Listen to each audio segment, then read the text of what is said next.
The crash cart rattled across the polished hospital floor, while frightened voices echoed through the emergency department. Yet the loudest sound came from a senior administrator whose anger carried farther than any alarm. He pointed directly at the nurse kneeling beside a gray-haired homeless veteran and demanded to know why an important donor's son had been left waiting while she continued treating someone whose name nobody even knew. For a brief moment, the room forgot about medicine and remembered only status.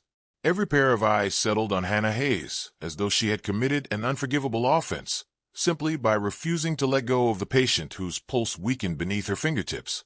She did not answer immediately.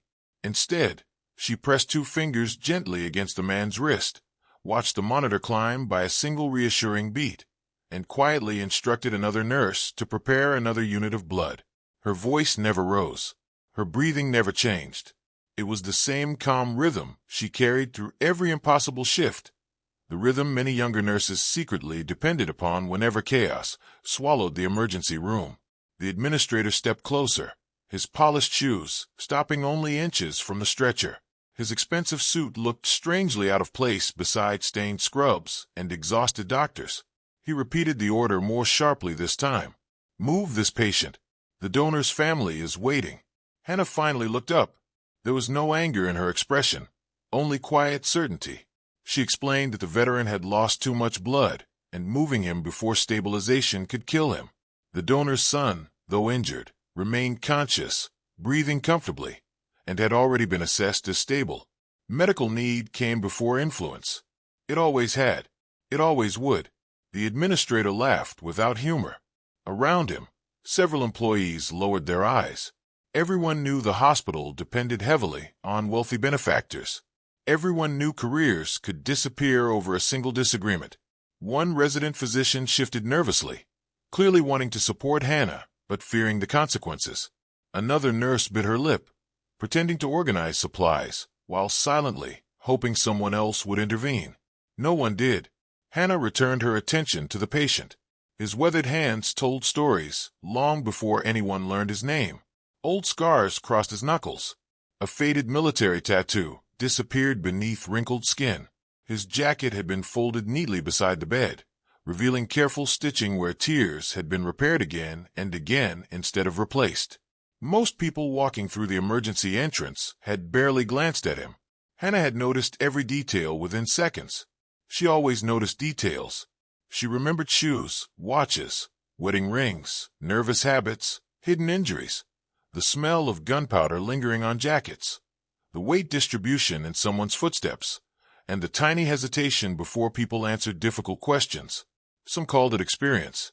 Others simply believed she possessed extraordinary instincts. Hannah never corrected either explanation. A young intern hurried toward her, carrying fresh medication, nearly dropping the tray in his panic.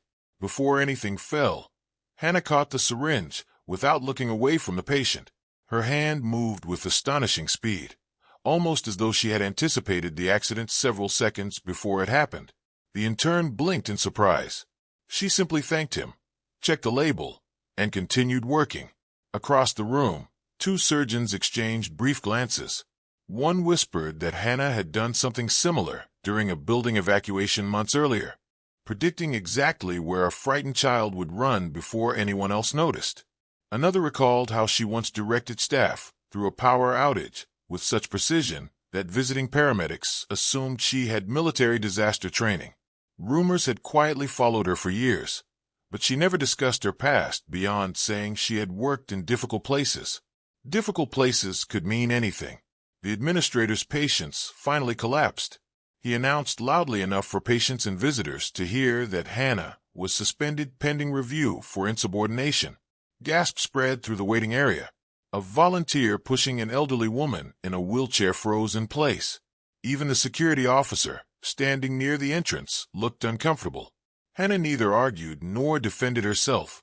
She merely asked another nurse to continue monitoring the veteran if she was forced away.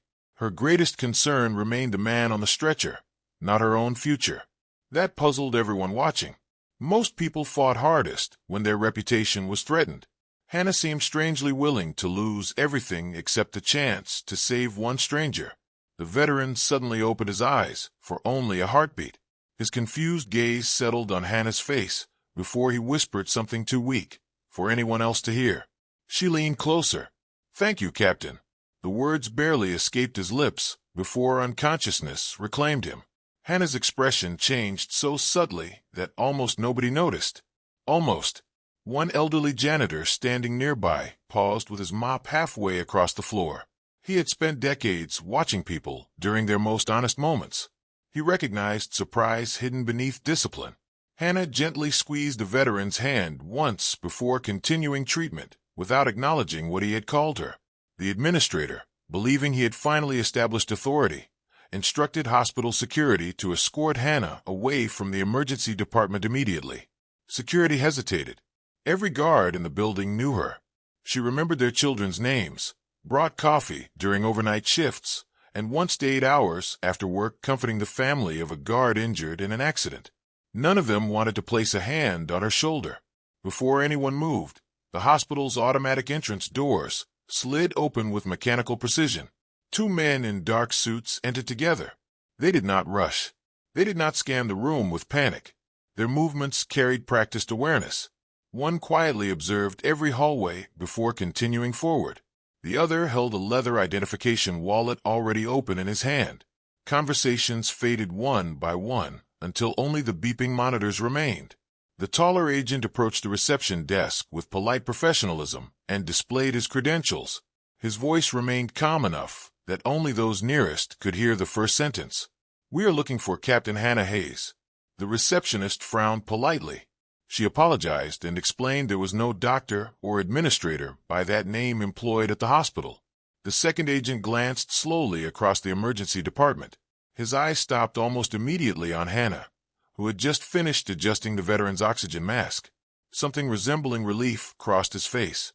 He closed his identification wallet, straightened his jacket, and walked directly toward the nurse everyone else believed had just lost her job. The administrator stepped forward, assuming the agents were investigating her misconduct. Instead, both agents stopped a respectful distance away.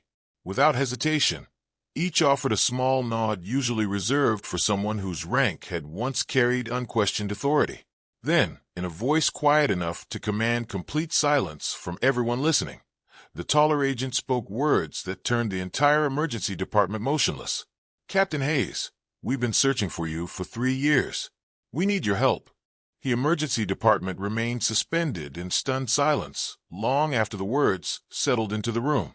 The administrator who had moments earlier threatened Hannah's career found himself unable to speak, his confidence draining beneath the weight of 2 federal agents addressing an ordinary nurse with unmistakable respect. Hannah neither smiled nor appeared surprised.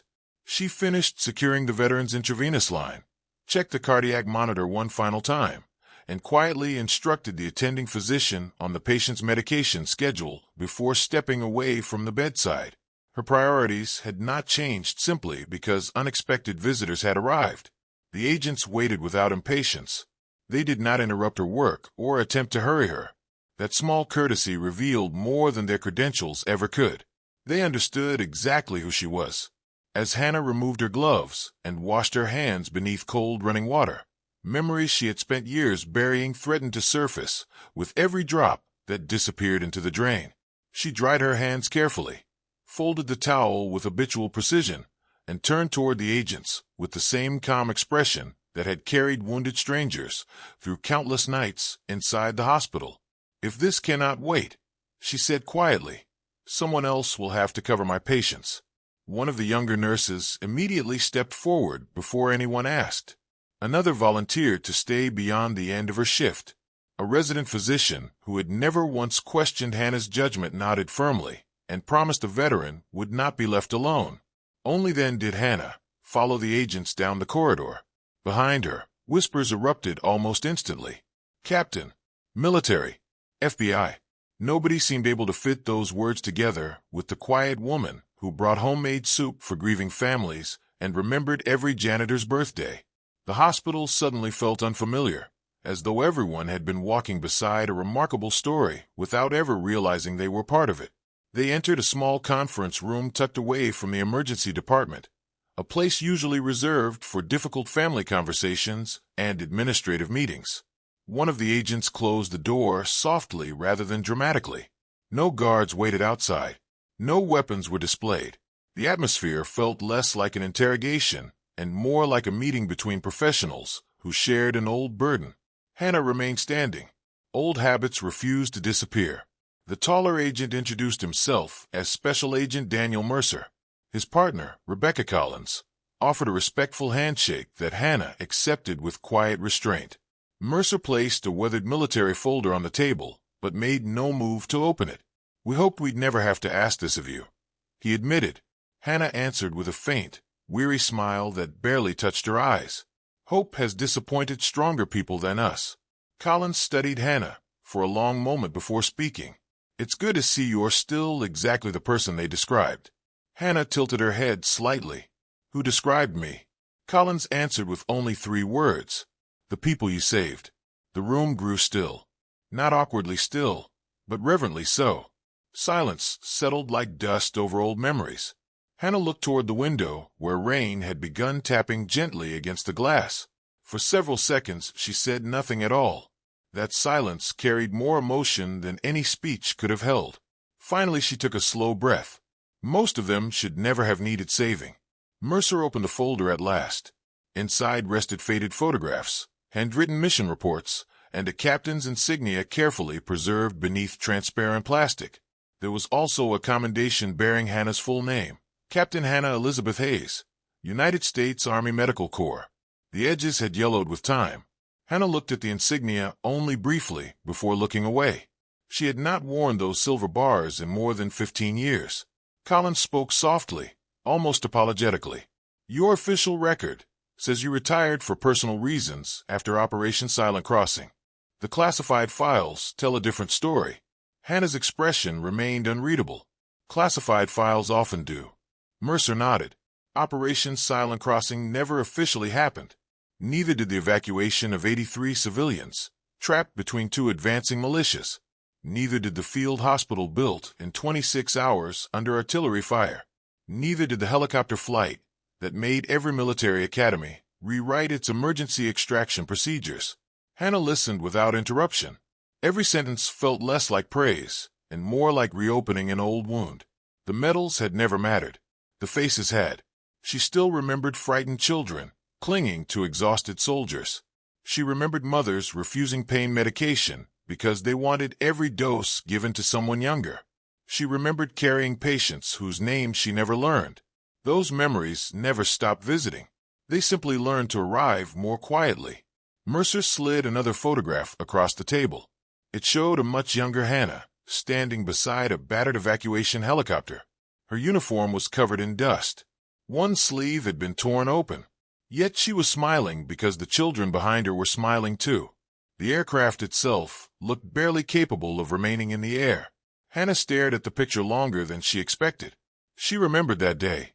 She remembered calculating fuel consumption while applying pressure to a soldier's wound. She remembered choosing to overload the helicopter because leaving anyone behind had been unthinkable. Regulations had objected. Humanity had not. Collins gently broke the silence. "They called you the captain who never counted rank before lives." Hannah closed the folder halfway. "That wasn't special. That was the job." Mercer shook his head. "No, Captain. That was your choice. Many people would have chosen differently." Hannah did not respond because somewhere deep inside she feared he might be right. She had spent years trying to believe compassion should never be considered extraordinary. Outside the conference room, curiosity spread through every hallway. Doctors quietly searched military databases during coffee breaks. Nurses shared small stories they had dismissed as coincidences. Someone remembered Hannah calmly directing evacuations during a chemical spill before emergency coordinators even arrived. Another recalled that veterans in the hospital always seemed strangely comfortable around her. Several elderly patients had saluted her over the years. Everyone had assumed confusion caused by age. Now those memories arranged themselves into an entirely different picture. Inside the room, Mercer removed one final envelope. Unlike the old mission reports, this document had been printed only days earlier. Across the front appeared a single photograph. Hannah's breathing slowed almost imperceptibly. The image showed 6 soldiers standing outside a temporary medical tent. 5 names beneath the photograph were marked deceased. The 6th had no status at all. Hannah reached out carefully, as though touching the paper too quickly might somehow change what she saw. Her fingertips stopped over one familiar face. Lieutenant Michael Donovan. She had watched the explosion. She had believed she was the last person to see him alive. She had carried the guilt of leaving his body behind for nearly 2 decades, because returning would have cost dozens of other lives. Mercer spoke so quietly his voice barely disturbed the silence. "We believe Lieutenant Donovan survived." Hannah lifted her eyes slowly. "Impossible." "That's what we thought too," Collins replied. "Until 3 weeks ago." Mercer placed another photograph beside the first. It showed an older man captured by a surveillance camera entering a private charity gala held less than 20 miles from the hospital. His face had aged. His hair had turned gray, but the eyes were unmistakable. Hannah felt the room disappear around her. Every carefully constructed wall she had built inside herself threatened to collapse at once. Then Mercer delivered the truth that changed everything. "The man who has been funding this hospital for the past 7 years is using a different name, but we have reason to believe he's the same officer everyone declared dead. And we believe someone inside this hospital has known the truth all along." The photograph remained on the conference table long after anyone stopped speaking, its edges curling slightly beneath the weight of years that refused to stay buried. Hannah kept her eyes fixed on the older man's face, searching for the smallest detail that would allow her to dismiss it as a mistake. She found none. The scar above the left eyebrow had come from a helicopter rotor during a rescue drill. The slight bend in his right ring finger had happened when he refused pain medication after pulling 2 civilians from a collapsed building. Even the habit of carrying his shoulders slightly forward was unmistakable. Time had altered his appearance, but not the man beneath it. Hannah slowly lowered herself into the chair she had ignored until now. It was the first outward sign that the news had shaken her. Special Agent Mercer watched quietly, careful not to interrupt the battle unfolding behind her composed expression. Rebecca Collins placed a cup of untouched coffee closer to Hannah, though she suspected it would remain exactly where it was. For several long moments, no one spoke. The silence settled heavily across the room, not uncomfortable but respectful, allowing memory to speak before words did. Hannah finally closed her eyes. She could still hear the rotor blades. She could still smell smoke mixed with antiseptic. She remembered Lieutenant Michael Donovan standing beside the evacuation helicopter, insisting another wounded child be loaded before him. She remembered the explosion that tore through the landing zone seconds later. She remembered making the decision that had haunted every quiet night since. Lift off now or lose everyone. She had chosen the living. She had carried that choice like invisible shrapnel ever since. When she opened her eyes again, the captain who had been sleeping beneath the surface of an ordinary nurse seemed unmistakably present. Her voice remained calm, but every word carried the quiet authority of someone accustomed to impossible decisions. "Tell me everything." Mercer slid another file across the table. "We track financial records connected to several humanitarian foundations. Most appeared legitimate. One organization quietly donated millions to hospitals, veterans rehabilitation centers, and orphan programs across 3 countries. The trail always ended with the same anonymous trustee.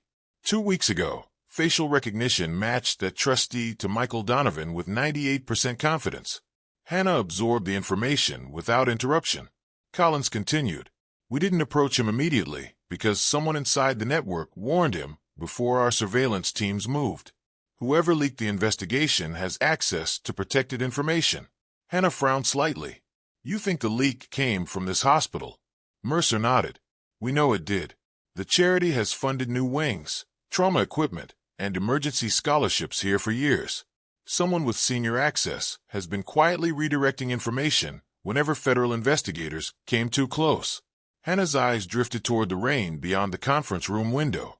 The hospital she had come to think of as home suddenly felt unfamiliar, not because evil had entered it, but because deception had hidden comfortably inside kindness. Donations had saved lives. That much was undeniable. But if those donations also protected a dangerous secret, the moral line became painfully difficult to define. Mercer seemed to recognize the conflict crossing her face.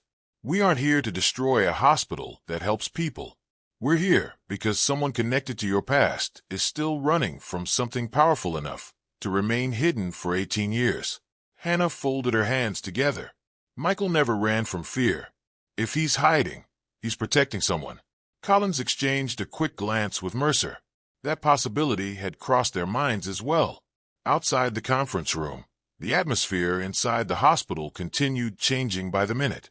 Doctors who had barely acknowledged Hannah during morning rounds now quietly replayed years of memories.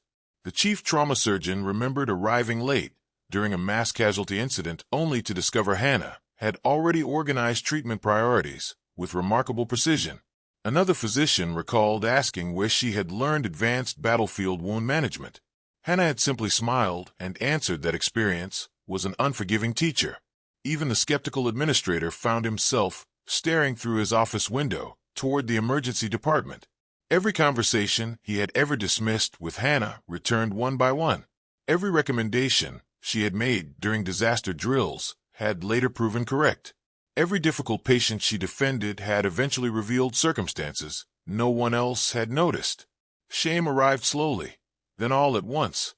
Meanwhile, Hannah requested permission to see the donor records herself. Mercer agreed immediately. Within minutes, they entered the hospital archives, accompanied only by Collins. Shelves of financial reports stretched across the secured records room. Hannah moved through the files with surprising familiarity, scanning names, dates, and approval signatures faster than either agent expected. She wasn't reading every page. She was looking for patterns. Military planning had trained her to recognize absence as carefully as presence. Then she stopped. One annual report contained a signature that looked ordinary until viewed beside reports from earlier years. Hannah placed 2 pages next to each other. Same handwriting, she observed quietly. Different name. Collins leaned closer. You're certain? Hannah nodded. Pressure on the final stroke never changes. People can disguise letters. They rarely disguise muscle memory. Mercer immediately photographed both documents. Whoever signed these wanted the names to appear different. Hannah continued, but forgot that hands remember what minds try to hide. Collins looked at Hannah with open admiration. You noticed that in seconds. Hannah gave a tired smile. Battlefield medicine teaches you that tiny details decide who lives. I stopped ignoring details a very long time ago. As investigators prepared to secure the records, an elderly maintenance worker slowly entered the archive, carrying replacement light fixtures. He paused when he saw Hannah. His eyes widened with quiet recognition. Captain Hayes. Hannah looked at him carefully before recognition dawned across her own face. Sergeant Luis Ortega. Time had whitened his hair and slowed his walk, but not erased him from memory. 20 years earlier, he had repaired generators under enemy fire, while Hannah's field hospital depended on electricity to keep children alive. Neither spoke for several seconds. Then Ortega removed his faded work cap. I wondered if you'd ever recognize me, without all the dust. Hannah smiled for the first time that day. I recognized your footsteps before your face. Ortega laughed softly, emotion catching in his throat.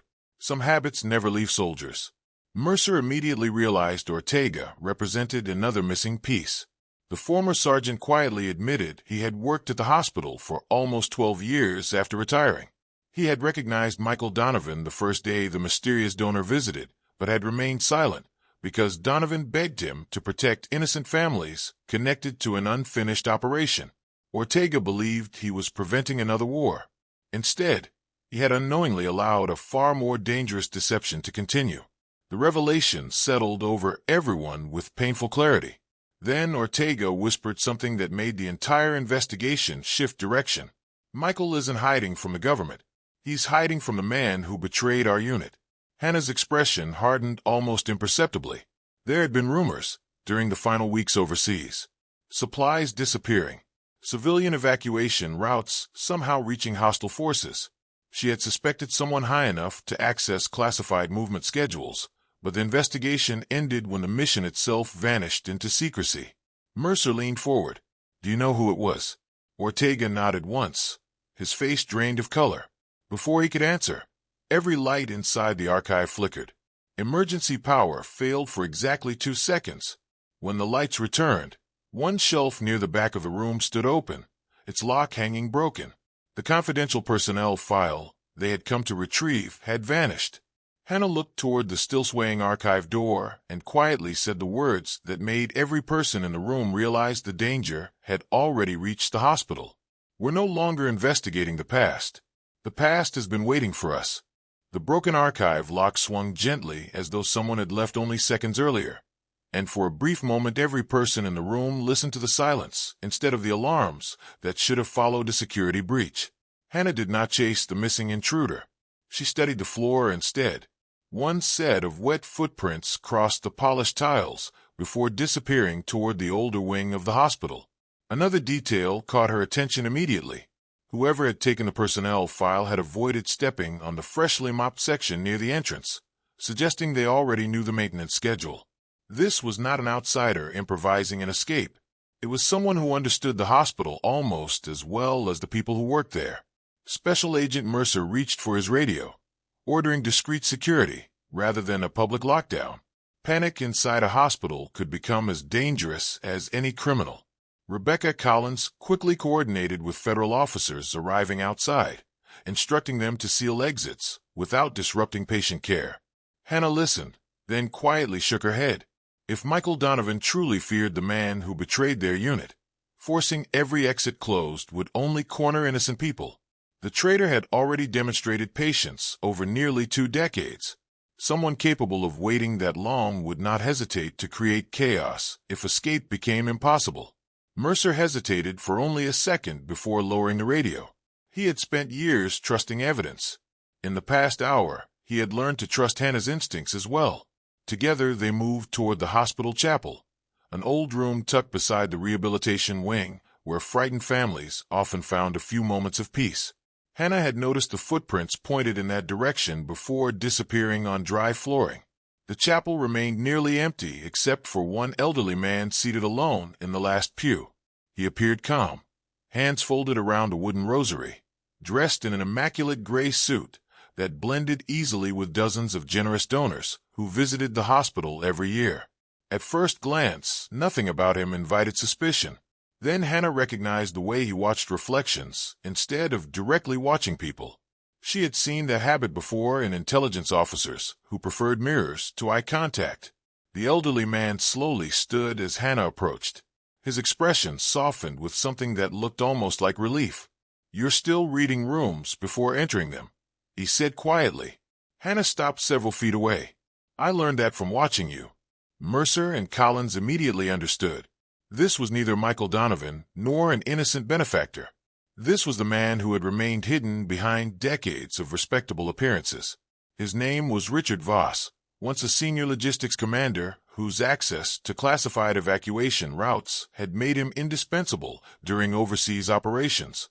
Official investigations had never connected him to the betrayals because every witness capable of exposing him had either disappeared, been declared dead, or chosen silence to protect survivors. Voss looked older than Hannah remembered, but ambition had preserved a sharpness in his eyes that time could not soften. He glanced briefly toward the stained glass window before speaking again. Michael made one mistake. He believed saving people mattered more than protecting secrets. Hannah answered without anger. "It always did." Voss sighed almost sadly. "That's why neither of you understood the game. Nations survive through difficult compromises." Hannah looked around the quiet chapel where families had whispered prayers through countless nights. This room had witnessed fear, hope, forgiveness, and unbearable grief. It seemed strangely fitting that truth would finally arrive here rather than in a courtroom. She took one slow step closer. "You sold evacuation routes. Children died because of information only a handful of officers possessed." Voss remained silent. He offered no denial because evidence no longer mattered to him. Mercer quietly activated the recording device inside his jacket.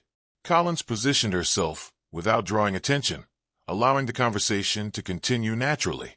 Voss looked directly at Hannah for the first time. "You could have become a general. Instead, you disappeared into a hospital changing bandages." Hannah's eyes never left his.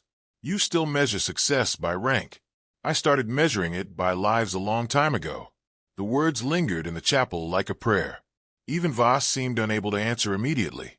Outside, rain tapped softly against stained glass, while distant hospital announcements echoed through the corridors. It was an ordinary afternoon, carrying an extraordinary truth. Finally, Voss spoke again, his confidence beginning to fracture. Michael has protected hundreds of families with those charities.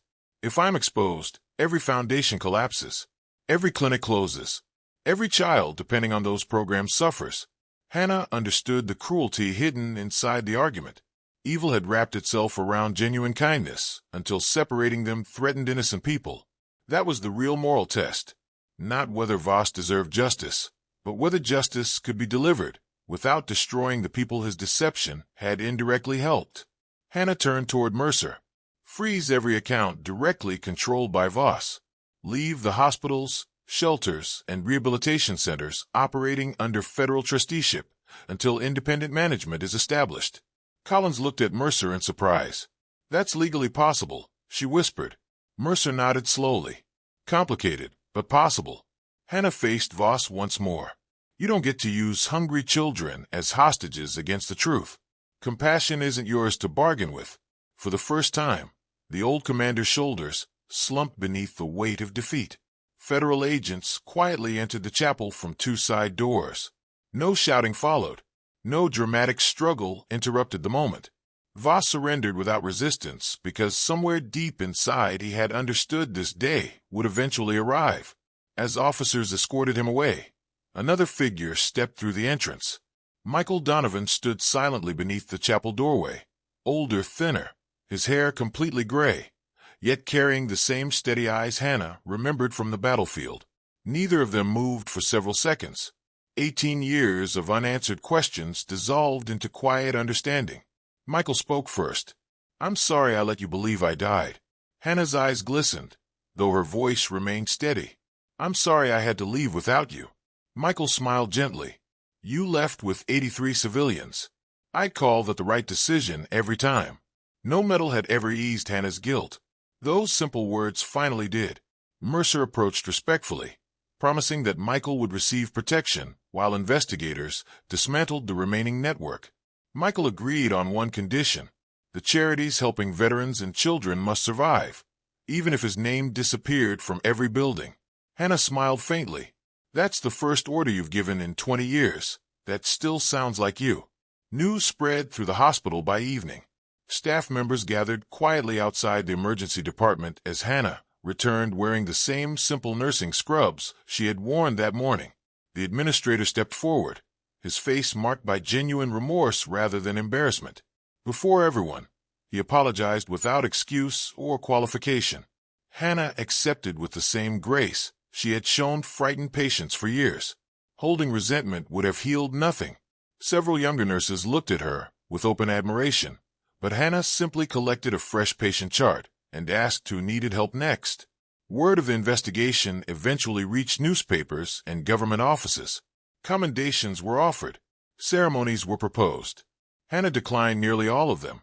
She accepted only one small recognition on behalf of every medic, nurse, doctor, and volunteer whose names history had forgotten.